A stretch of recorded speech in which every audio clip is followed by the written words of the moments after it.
living His image. Where did this life that we are living here on earth actually start? And what was God's reason and plan when He said in Genesis 1:26, "Let us make man in our image, according to our likeness, let them have dominion on the earth"? What is man, and why did God make man? What were His expectations of us?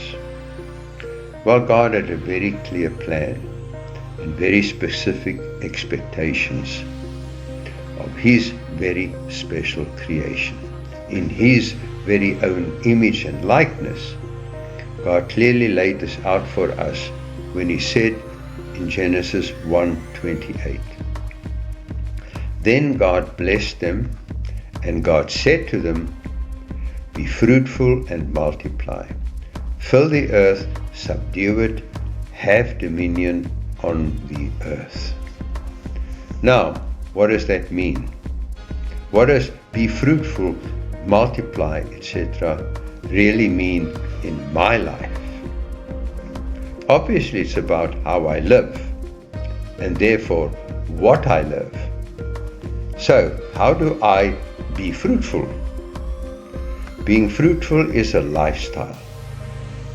It is about who you are and about whose you are, about God in you and what God can do through you.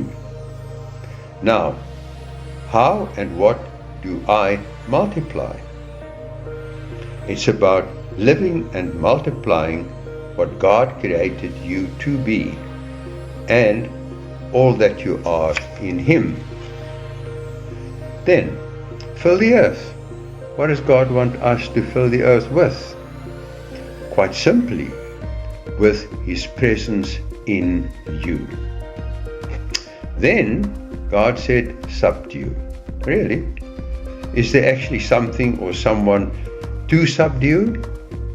Yes, there certainly was then, and still now, the need to subdue. What? Clearly, whoever or whatever is coming against God and against His creation, you. The you that you are in Him.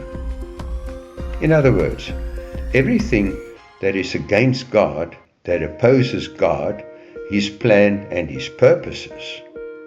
Remember, God created us in a very special place and for a very special purpose. As God very specifically said to us in Matthew 28:18 and 19, "In heaven and on earth, go therefore."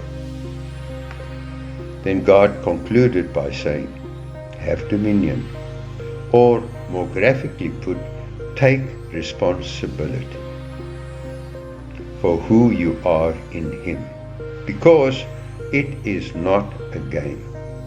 On the contrary, we are responsible for that place that you were created in, and for that position that God assigned to you on earth and in His creation, in His image and likeness. So finally, you may say, "But God blessed me, so surely everything should be good." And yes, it is, if and when you take up the place and position that you were created in, and the responsibility that you were given. Remember, God blessed you is not about you, but it was all about others. And being in God's image and in His likeness clearly means that all you need is already in you. Therefore, it is all about living for others, as Jesus gave us example in His life on earth. The Apostle Paul put it this way in Acts 17:24 through 28. "God, who made the world and everything in it, since he is Lord of heaven and earth, does not dwell in temples made with hands. Nor is he worshipped with men's hands, as though he needed anything, since he gives to all life, breath, and all things. And he has made from one blood every nation of men to dwell on the face of the earth, and has determined their pre-appointed times and the boundaries of their dwellings, so that they should seek the Lord in the hope that they might grope for him and find him, though he is not far from each one of us. For in him we live and move and have our being. So, what are you living? What are you doing in his image and in his likeness?